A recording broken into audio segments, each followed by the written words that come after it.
Hi, what's going on, everybody? This is Matt Trotz with The Guided Life. We're on the Fox River. It's fall time and we're fishing Fox River walleyes out here with Robert Claus with Finfantic Chargers. So what we're gonna do today, Robert, is kind of break down what the process is gonna be. Yeah, so once we start getting cooling water temperatures out here on the bay, especially out on the bay, but in the river itself, all these shad that we have out in the lower bay start to really ball up, and we've seen that going on for the last month. So, you know, if we've been out there fishing the bay, you're starting to see those bait balls kind of binding up around different locations. They'll start to make their way to the river mouth. Now, usually there's a little more current and these fish come in here pretty quick. Okay. But what happens is those shad come up here to spawn in the fall. So when the shad migration starts, a lot of the walleye out in the lower bay area, so, you know, I mean, wherever you want to consider the lower bay. I mean, I'm not sure we're pulling fish from Oconto because they got their own population of food up there, but all these lower bay walleye start to migrate. They chase these shad right up the river, and this becomes almost as good as the spring, sometimes better. Now, water temperatures, you were kind of talking before, is critical. Right now we're at 54, 55 degrees. Is that ideal? 54 this morning. Right. We're at a good temperature that these shad should really be migrating heavy again, but we're stuck in this little funk with not a lot of current. You know, we haven't had a lot of rain, you know, heavy rains recently. They're not drawing a lot of water down from the whole Winnebago system through. There's only one gate open up at the dam here, so that lack of flow is kind of keeping these fish, you know, from really piling in here heavy. I mean, they are in here, they're in the channel, they're on the flats. I know downriver there's some fishing spots. Yep. But it should get better and better, and especially if we do get some fall rains and I have to open a couple more gates. Yep. You know, but we've seen it in the fall before where they actually don't even open any gates. So, you know, and then we're just stuck fishing mud flats. But so tactic today, we're gonna be casting primarily. We got some fish rolling behind us here. Some carp or something. Some carp or some, but anyway, so what's the baits we're gonna be using today? All artificials, right? All artificial. So in the last, I mean, in the fall, I used to come down in these water temps. Maybe I'd throw a jig and a crawler and then switch over to jigging a minnow, and I'd do some crankbait casting, you know, in the past. In the last probably 4 to 5 years, I haven't touched live bait in the fall down here. Gotcha. Anything from your typical walleye plastics, so your Kytex, ringworms, flukes, you know, all those types of plastics work fantastic. I like to throw hair jigs. I'm a huge fan of hair jigs. I kind of was turned on to hair jigs probably 4 or 5 years ago in the spring. And since then, it's become one of my primary tactics, both spring and fall, whether I'm on the river, the bay, I mean, all over the place. Gotcha. So, I mean, as a matter of fact, when I did that tournament on Winnebago a couple weeks ago, that was one of our primary tactics, was hair jigs. That was the NTC that you fished, and you had a nice finish on. Well, cool. Well, we're gonna get rigged up and start fishing. So once we get rods in hand, we'll kind of break down the lure choice for the conditions, and then the tactics on basically how we should be fishing. If it is a hair jig, slow is what I'm guessing. So this is gonna be a fun one. Yeah, so we're not going to be fishing a lot of deeper water. It's going to be shallower. I mean, we might get as deep as 20 feet, but most of it will be that 8 to 10 to 12 feet. And there are times, you know, where I will be a little more finesse, where I'll kind of just pop and drag this hair jig, springtime especially. But when the water's still a little bit warm like this and cooling, and these fish are moved out in these flats, I tend to give it a pretty good pop. So I'm just giving it a hop and letting it go back to the bottom. You know, slacking that line, letting it drop to the bottom. Sometimes I'll do little double twitches with it, but it doesn't have to be a finesse technique at all. These fish will be very aggressive with it. They see it go by, they'll come over and stick it, pounce on it, knock it to the bottom. You know, my theory on why these fish have really come in tune with some of these baits in the last years is their ability to feed on gobies. I mean, they feed on gobies all summer long. And when they come up in this river, even though they're chasing shad, I think if the shad aren't here yet, or if the shad were here and then left, I think these fish kind of go back into that goby hunting mode. They start looking for that food source that they're used to all winter or all summer. So I think that keys them in on these jigging techniques so much. Now, if there was a lot of current, you know, heavy current, gates open wide, water high flowing through here, we might not find as many fish up shallow. We might find them all stacked in the channel. That's what happens when there's more current. And then you gotta kind of work those edges a little more, maybe go vertical, or really be finesse down into the channel edges versus some of this little more aggressive technique stuff. So yeah, when I'm out here using these hair jigs, you know, there are a lot of different ways to work it. It's a pretty simple technique. Obviously, it's just a chunk of lead with some hair on the back, and but you know, if the water's a lot colder, I will be a little more finesse with it. You know, sometimes it'll just be almost dragging it and ticking it along the bottom, kind of like this, light snaps. And then maybe longer pauses, like in the springtime if that water temperature's cold, or if it's warming, it's on a warming trend, I'll get a little more aggressive. Typically this time of year when these fish are starting to come in here and looking for food, you know, it's a little more aggressive hop. I mean, I'm not afraid to rip it off the bottom. I do go with a little longer pause. You know, I'm not ripping it real rip. You know, I mean, it's kind of a pop, let it settle. You'll feel it hit the bottom on these rods. If you put your finger on the rod, I can feel it, don't hit the bottom. I'll give it a second and then give it another hop. But I change my cadence a lot. I mean, there's never any one particular cadence I think that really triggers these fish. Sometimes I'll just kind of go with quick little twitches along the bottom and then pause it, see if there's something following it that wants to pick it up. I mean, there's a lot of times where you don't do anything, cast out, the bait hits the bottom, there's a fish on it. I mean, that happens a lot. If you hit it right in front of their nose and they like it, they're gonna grab it. Is it mostly a reaction then, is what we're trying Yeah, absolutely. Yep. These baits and, you know, there's a lot of guys who'll use, you know, we've been ingrained over the years to, when we jig fish, from reading magazine article after magazine article growing up, that you need to fish with the lightest jig possible for the conditions. Yep. So I'm totally the opposite when it comes to jigs like this and snap jigging. So these are literally ½ ounce. I use ½ ounce and 5/8 ounce exclusively. It doesn't matter if I'm fishing out in the bay somewhere with them, or if I'm fishing these mud flats, or if I'm anywhere I've been playing with these. Matter of fact, when I was on the Mississippi last week, this is what we caught most of our fish on. Really? Yep. And we weren't jigging vertical. We weren't essentially casting a break line. We were literally, I mean, I guess I was trolling them really. Yep. I was pulling us upriver at roughly a ½ mile an hour or just slightly less, and we were using 5/8 ounce jigs, just popping it and letting it go back to the bottom. And they were just crushing it. And they would come over and crush it, yeah. Was it mostly on the drop that you found the fish were eating it? Correct, yep. You'd pop it, drop, then you'd feel the bite, or you'd go to lift and there'd be a fish on it. Yep. So when you're setting these hair jigs up, yep. Let's talk about rod selection, line selection, everything like that. I see we got a fluoro leader on here. Yep, 15 pound fluoro. Oh, wow. Yep, and I primarily stick with that for two reasons. Like all my snap jigging stuff, I use that heavy leader. Abrasion resistance, number one. Yep. I'm around zebra mussels all the time. Green Bay, that's primarily a fish, or if I'm on Winnebago, there's so many zebras. The stiffer line also helps with that quick drop, you know, and prevents this from getting tangled up as much, that stiffer line. Gotcha. So I like that heavier leader. You know, you could go to a 12. If I'm vertical jigging things, I'll use a lot lighter line, maybe like a 10 pound. But for all my snap jigging stuff, I like that strength and durability of that 15 pound. And these are longer leaders. You know, you can see I got most of the rods. I'll have a long leader tied in with like an FG knot up there. That way I've got a lot of room to retie if I go down. I mean, that NTC week, I started with about a 5-6 foot leader, and by the end of the week, I was down to about 2.5 feet, 3 feet maybe. Changing a lot of baits. Colors, lose one here, you know, I mean, it's jigging, so. Yep. And then braid. I am a huge braid fan. No stretch and be able to feel everything is super critical. Yep. Because there are times, even like I said before, when you're throwing that out, that bait will hit the bottom and you'll feel that thump of that fish. Right away. Right away. And if you don't have braid, if you're running mono and there's all that stretch and that slack, and you know, you won't, you're like, was that something? And by the time you pick up and catch up to it, it's like a big spring, you know? Yep. You know, with braid, it's instantaneous, and your reactions are instantaneous when you set the hook on them. What about your rod selection then? You're a big Croy guy, right? Yep, big St. Croix guy. I love a 6'8" for snap jigging. So most of my snap jig rods are technique specific. They're Legend tournaments, 6'8" with a medium power and an extra fast tip. Gotcha. So that medium power backbone, you know, you got backbone 2/3 of the rod. So when that fish hits and you pull in it, you're gonna put the hooks in it. Yep. You know, that strength behind it. And then that tip is, I feel the tip, this extra fast tip is virtually key for snap jigging techniques, because especially when I've got customers, it's very forgiving.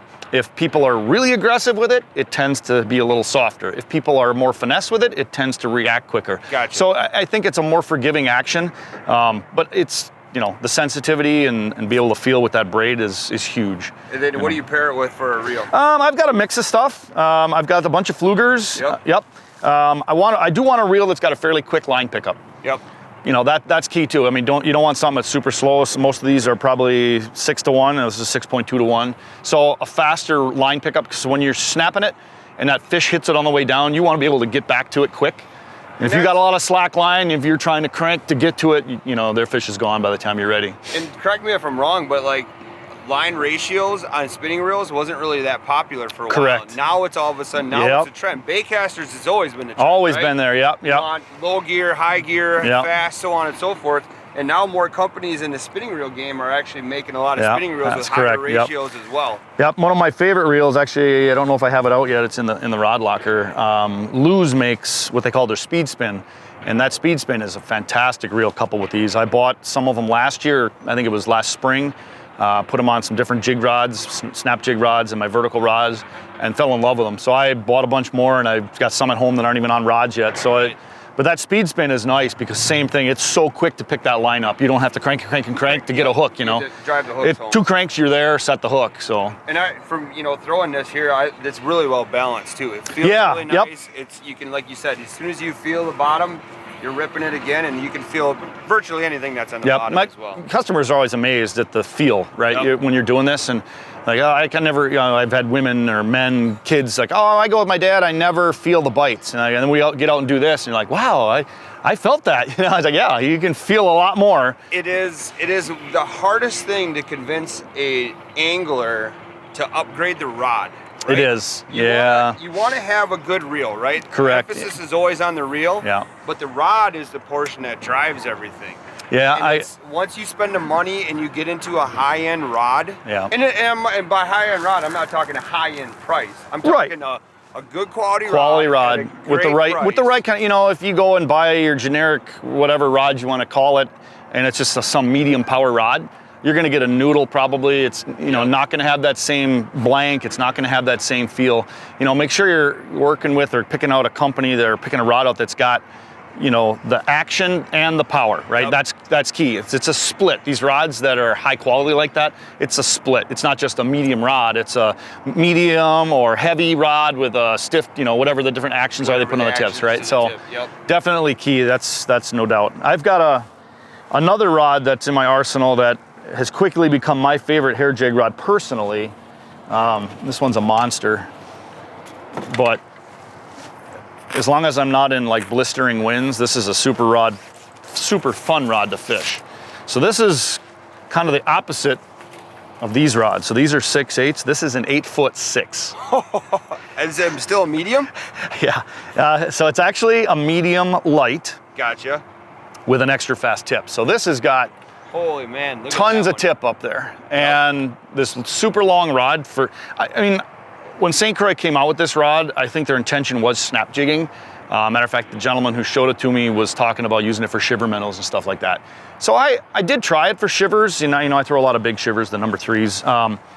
It was a little much because I'm so used to the action of these. So when I would bounce this rod, it would, you know, or cast it even, you're working it a lot harder than you need to, is what I found. But even after I slowed down a little, it was still a little much, you know, on your arm trying to pop or leverage this long rod. So I kind of put it away for a while. And then a couple falls ago, I said, you know, I bet you this would be a good rod. I had a buddy that used one for like pitching canes on Winnebago, and he said, oh, it's a fantastic rod for that. I said, you know, I bet you this would be good for hair jigs. So I put a hair jig on it, and that's all I put on this rod. Really? Yep. And that's the go-to for everything. Yeah. And I've only got one of them, but I put it in customers' hands the last couple years, and people are all. The best part is when you hook a fish on this rod, it's a blast. Well, the line pickup's so much faster because it's a lot longer rod. Obviously, it's maybe for people that are just learning, it's a little too long. Right. To manage. Yeah. So for I an agree. Experienced person like yourself, absolutely, it's a great rod to get used to, and it's one that you'll probably add more of them to your arsenal. Absolutely. I have one on order right now for this fall because I did have guys last year that I let use it.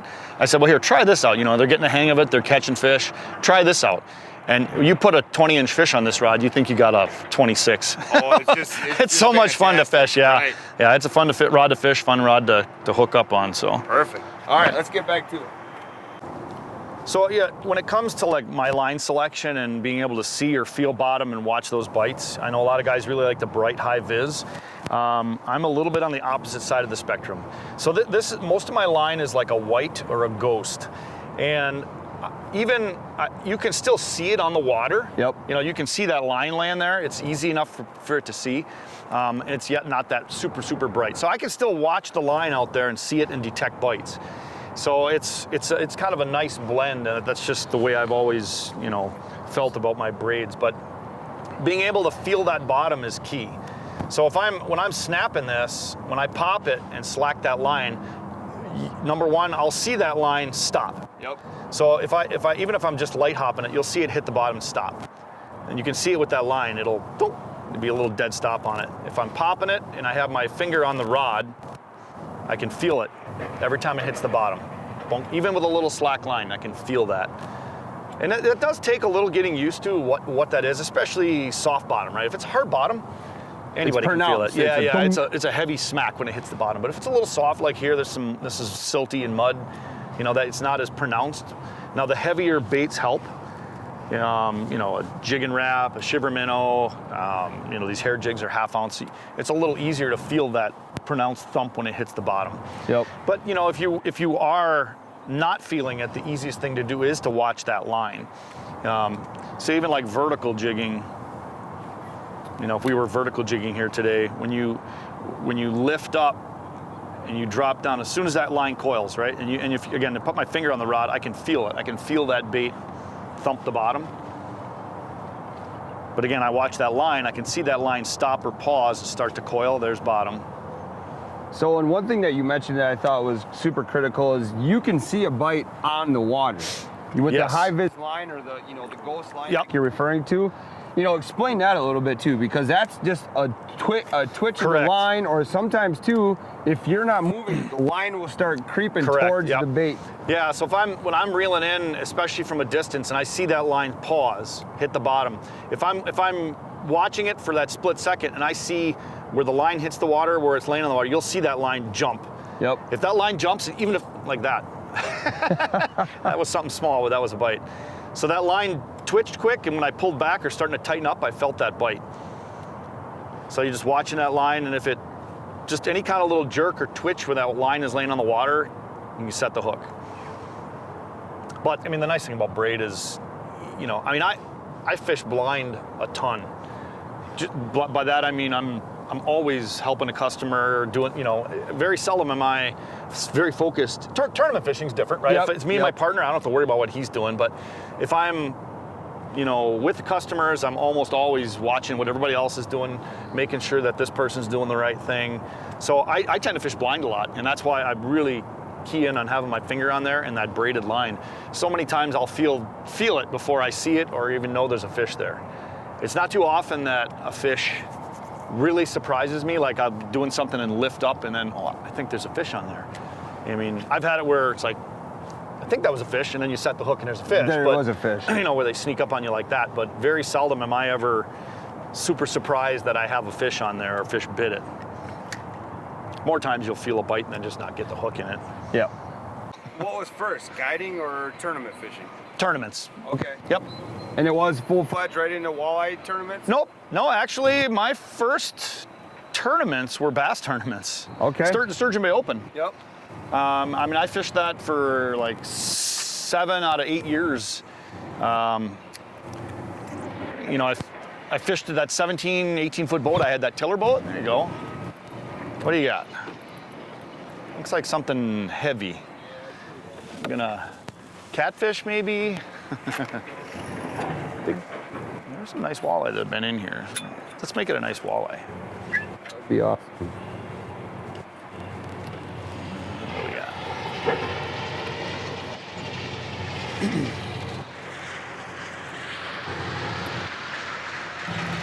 And I'm thinking sheephead. Here it comes. Oh no, that's a walleye. Yep. Not in the mouth. Yeah. Well, this is that whole. Yep. There's the gray area right there. But All right. Yeah. But this is what happened. Like we've talked. You guys have talked about it on the air. We've talked about it. I know Jeff Nectarline talked about it a lot when you guys filmed. It's that pinning, right? Yep. When he came off.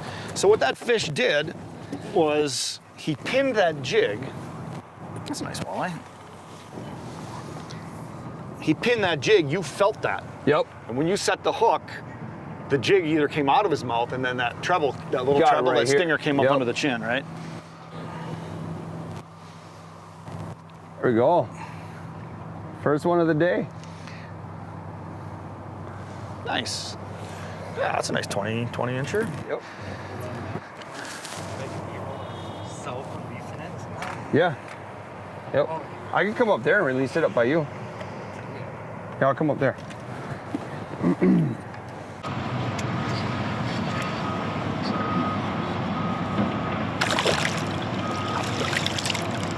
Sweet. Some of these are a walleye. You didn't look at it very much. How big was that? 20 inches. Yeah, I didn't bump it, but I would go 20 inches on that easy. But nice, healthy fish. Yeah, it's beautiful. Yeah. When it started dogging like that, I'm like, oh no. Sheephead. And I don't know enough of like, what is it? The double head shake is usually a walleye? You know, usually those well, this time of year it gets to be, we don't get, when this water cools, the sheephead bite isn't as strong. I mean, we're in that weird transition, so there's probably still a bunch of sheephead around, but the sheephead won't be quite as aggressive as they were back a month ago either. So it gets to be a little bit tougher to tell. It's normally that walleye bite or walleye are going to be that, it's a steady pull, and it is that when they dog, it's a throb, it's that a pulse versus that. If it runs like a salmon, jerk, jerk, jerk, jerk. Yeah, I mean, 9 times out of 10, it's going to be a sheephead.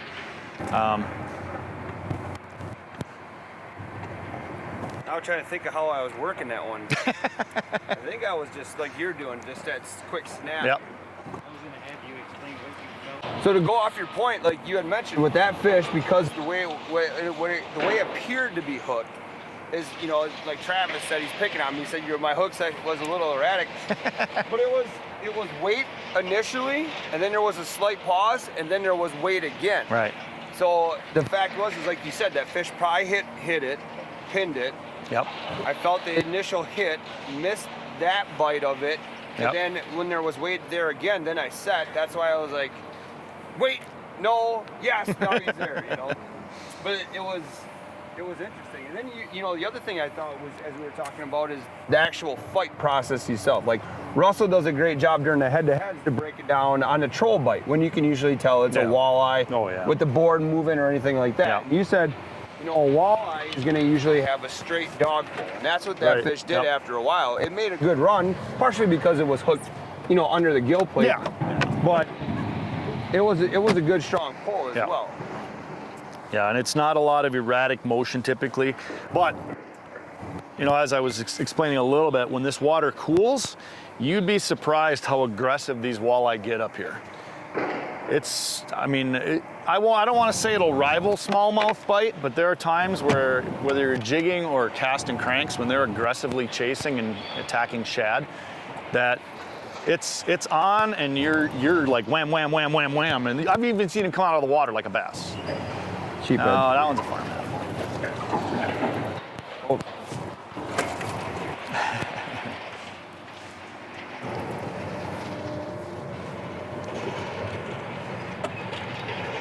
Yeah, especially if you get some current, and those fish are really aggressive in that current. You know, ugly, but that's a pretty fish. Oh yeah. I mean, they get a bad rap. They're fun to catch. Look at this. Look at the color on that one. Especially when you get it in the sunlight. Have you ever eaten one of these? Yes. They're good, aren't they? It was fine. I mean, I'm not going to say I would keep a pile of them, and I had no problem with it. We did it kind of as a joke. A few years ago, a bunch of guys, we used to go up to O'Connell and have a little fall get together in September and keep a bunch of fish and have a fish fry afterwards. And a bunch of the guys that I tournament fish with, and we, as a joke, tried to sneak one in to the pile of walleye the one day, and they caught us. So we all like, oh, all right, fine. But a bunch, you know, 8, 10 guys, walleye guys, were all dogging us for, what did you keep a sheephead for? But every single one of them wanted to try a piece of it. What was it that tipped them off? Well, they caught us. They caught us. Yeah, okay. It wasn't It wasn't like it was like we snuck it in there. We didn't make it that far. They figured out what we were doing, but you know, it was a fish a little bigger than that, not much bigger, and it's just a lot of back meat. Yep. It was more firm. That's the best way I can describe it. Yep. It wasn't like rubbery, You know, it wasn't a rubbery texture. It did not have a bad flavor. Right. I mean, you ate it, it was deep fried in a nice light coating and tasted fine. Kind of white bass-ish, Yeah, right? yeah. A little bit. So Travis, I want to show you this too. This is, so obviously we talked about it. This is the hair jig, but the stinger hook is the thing that I wanted to point out here. Never would have thought of a stinger hook without a live bait attached to it. Yep. And that's, I mean, that fish came definitely on the hook. Yep. But the walleye was partially on the stinger as well. Yeah, when you really get into pods of these fish, the walleye up here in the fall with these hair jigs, that one picked it up on the lift. That's a little guy. Oh, It's a little walleye though. Yeah. No. Here, I'll get out of the way so you can see it. Whoop, and he's off. That one was in the mouth. Oh my goodness, come here. I know, the sheephead was a 2 minute too. Yeah, there's a little There we guy. go. All right. A lot of these little guys, a lot of little guys like this on the bay this year. Good year class. Yeah, there's a. I mean, you said picked it up on the drop. yep, I popped it. It was on the way down. I felt him hit it, and I pulled up on it. So to come out and jig fish was, you know, unless you were bass fishing with a tube or something, you weren't doing a lot of jigging out here. Well, because the main forage was suspended, right? Correct. Yeah, alewives, shad. Those are your main forages. And now You know. gobies as primarily a bottom. Gobies changed the game big time. The gobies infesting out here, you know, bass were the first species to really dig into them because they were protecting their beds and realized they were good to eat. But it didn't take long for everything out here. There's a fish. The only thing that I haven't seen, and I'm sure somebody will correct me that they've seen it, I've never seen a salmon, a king salmon, eat a one? goby. Look, they're very in tune with open water feeding, not necessarily bottom feeding. He's another little guy, Matt. Another one? No one? Yeah, he's okay. He's probably a 16-incher or something. We'll lift him up here. Got it. Well, maybe a little bigger than 16.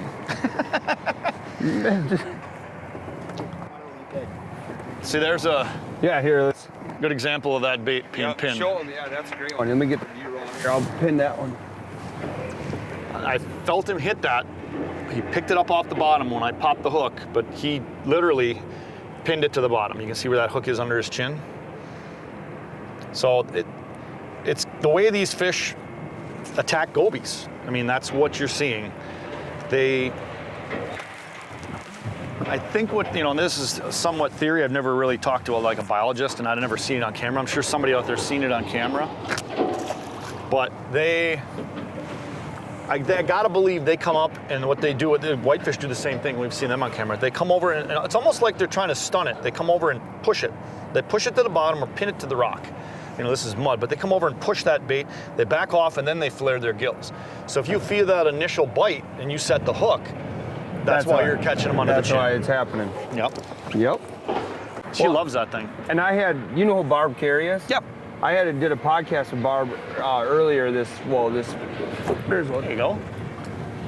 And she was talking about how it's so critical to have the coating that fits right.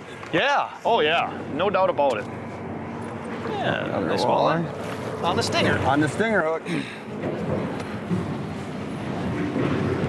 Here, Trav, this will be a good one to show you. Get him out of the net. He's all hooked up in there. Where are you?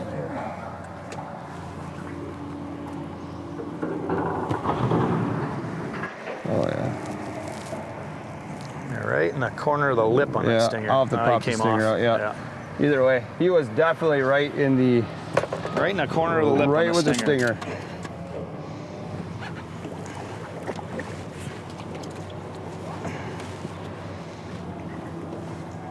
It's definitely you gotta rip it. You gotta rip it. Same thing. It's kind of a, I don't want to call it a joke. We do it just for fun. There you go. We do a little video in the morning about what our game plan is if we're fishing game plan A, B, C, or D. Oh, there's a walleye on the stinger. What was that one? It's a walleye on the stinger. Little guy. There we go. Oh, and he came off. Came off.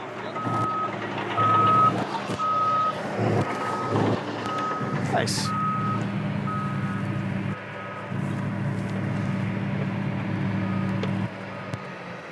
Can you get her? And I like the purple and white.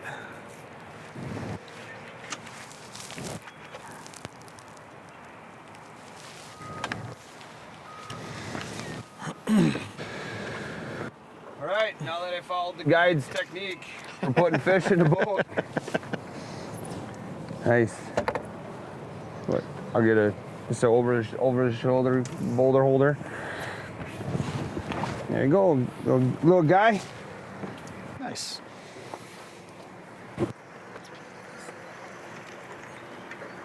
Should be live soon. It's up. Well, if they're like stinger hook or something around the head, sometimes it doesn't take them much to shake that off. Especially stinger hook bites. If they're plucking at it and you're getting a stinger in them, that little tiny treble, versus that big jig. Jig hook. Well, yeah, that sheephead that I had hooked here, I was like, there's no way. That's why they just said. Come on now. Now this one's not as big. Yeah. Here it comes, it's a walleye. Yep. Yeah, look at that stinger hook. Yep. Nope. Yeah. Pot of little guys right there. Oh yeah, look at that too, right in the bottom. Yep.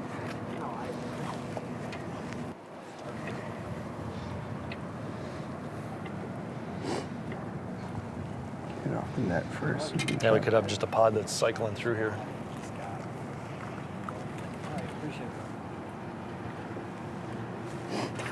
Careful. Oops, sorry. Oh, that's right. Come here, fish. Nice little walleyes. Yeah.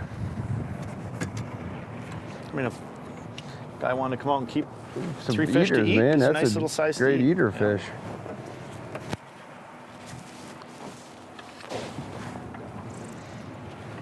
Sent in there, and then over like a time frame of a week, it kind of like ruined the bait.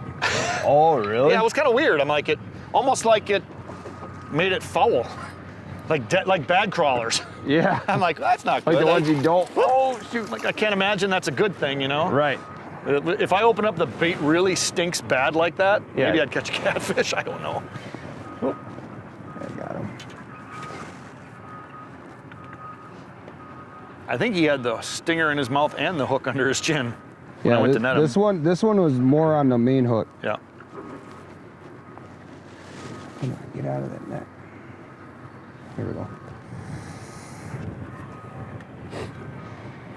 So again, just that purple hair jig producing nice. That's a good eater size walleye right there. Yeah. Oh, that's a nice 16-incher.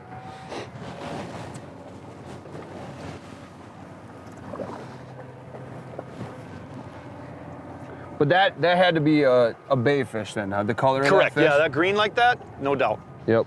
No doubt in my mind. Why we switched out of his screw lag jigs? Oh, get her! Nice. Because I want to fish walleye. This is going to be a sheephead. Come on now. No, this is a walleye.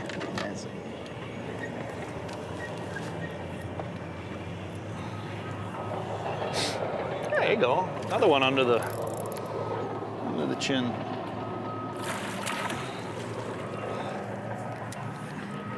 Another stinger guy. This guy had the jig in his mouth and the stinger under the chin. The jig came out. He had the jig hooked in the corner. Come on. No. Another little bay fish coming up here. It's about maybe a 15-incher. Good year, boy. I tell you what. Next year we're gonna have a good year class of 16 to 17s, I think, out here. Yeah, I think you get when we're doing this snap jigging. I think especially this time of year when the water's a little starting to cool off like this, you do get a lot of fish on that little stinger that come down and try to pin the jig. And when you feel that thump of that fish trying to pin the jig to the bottom and you set the hook, that stinger comes up and catches them somewhere. I mean, you do have it where they'll actually have the stinger in their mouth too, but you know, we're not using live bait, so the stinger's not backed by a minnow. Like typically guys think of a jig and a minnow with a stinger, like Wolf River, or even out here in the spring, and when they think when that fish comes down and grabs the minnow, if it doesn't get the hook, it catches the stinger. But with this, I've definitely seen them where they come in and you feel that thump, and when you bring them up, the stinger's in the mouth. So they may not, that initial thump is probably trying to pin that jig down, and then when they back off and try to flare their gills to get the fish or get the bait, they suck that little stinger in too. But yeah, we're seeing that. We'll bring them up. We've had a couple where the jig is in the mouth or corner of the mouth or out, on the side, and then that stinger is under here because it's coming up underneath like that. All right, we just made a little move on the river. If you want to go over just your thought process on it and what we're looking for. Sure. Structure. Yep. Well, right now, again, these fish are really transitioning and they're moving around quite a bit since there's not a lot of current here. And, we caught a bunch of fish down there on that spot, on that edge. We had a couple decent ones, one nice one on that we lost, and a lot of smaller fish. We thought, my thought process was possibly to come up and work this edge of the channel before it gets up into the deep bowl in front of us. There's a lot of guys fishing the shallow flat out here.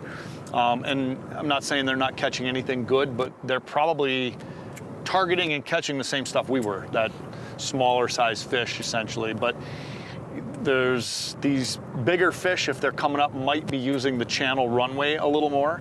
So I've got us anchored a little deeper and we're kind of working these jigs right on this edge. We marked a few fish here.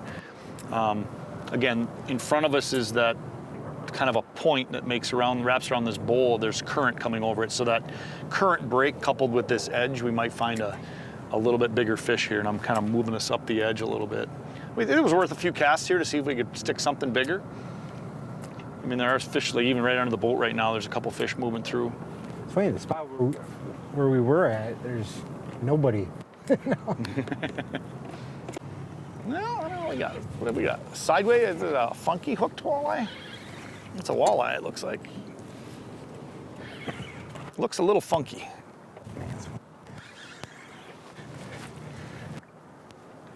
I thought I saw him come up a little sideways or something. Oh, he's got the stinger under the... Yeah, that's all right, I'll flip it. I'll just lift him in, he's a little guy. Stinger under the neck.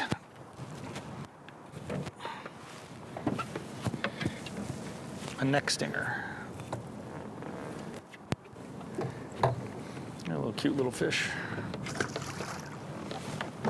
One isn't hooked sideways, I think. Coming in a little bit easier.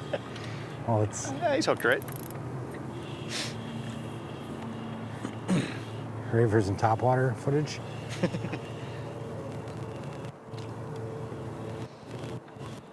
Might even have the jig in the mouth. He does, doesn't he? Yeah, right in the corner of the cheek there. With the splash. Little guy. I can actually show that one with the jig in the mouth for... Yep, jig in the mouth. So guiding all the time. How bad have you been hooked before?